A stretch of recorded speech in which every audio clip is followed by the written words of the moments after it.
महाशिवरात्रि के पर्व पर भगवान शिव और माता पार्वती का विवाह हुआ था। तो चलिए आज आपको भी इस खूबसूरत कथा से अवगत कराते हैं। माता पार्वती भगवान शिव से विवाह करने की इच्छुक थी।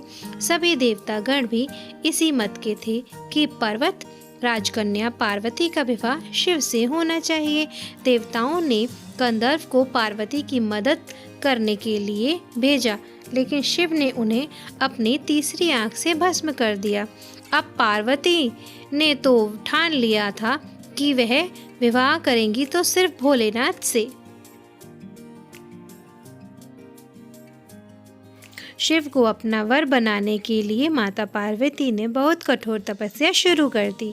उनकी तपस्या के चलते सभी जगह हाहाकार मच गया। बड़े बड़े पर्वतों की नींव डगमगाने लगी। ये देख भोले बाबा ने अपनी तीसरी आंख खोली और माता पार्वती से आह्वान किया कि वो किसी समुद्र राजकुमार से शादी कर लें। शिव ने इस बात पर जोर भी दिया कि एक तपस्वी के साथ रहना आसान नहीं है।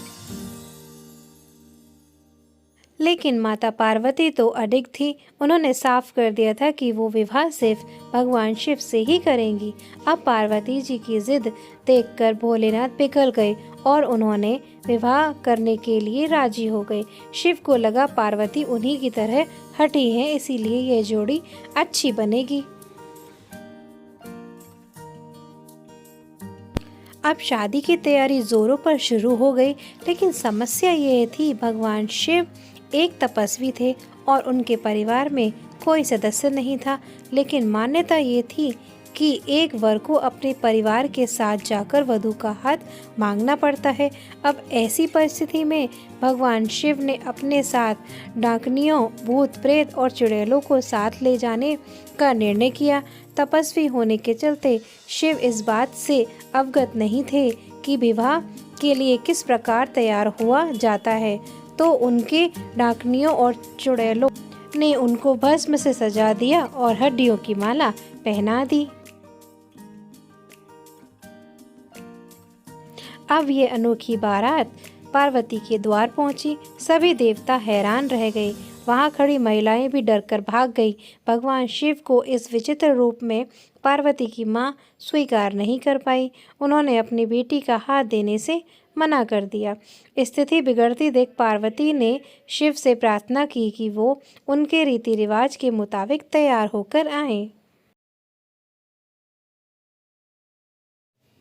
शिव जी ने उनकी प्रार्थना स्वीकार करी और सभी देवताओं को फरमान दिया कि वो उनको खूबसूरत रूप से तैयार करें।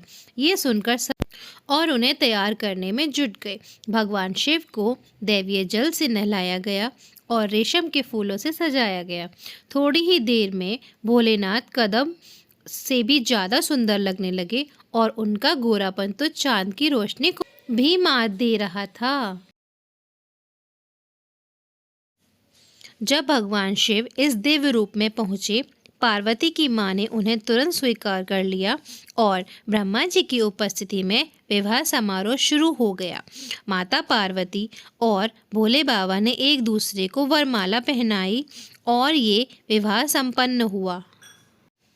तो ये कहानी आपको कैसी लगी हमें कमेंट करके ज़रूर बताइएगा और कमेंट में हर हर महादेव लिखना ना भूलिएगा।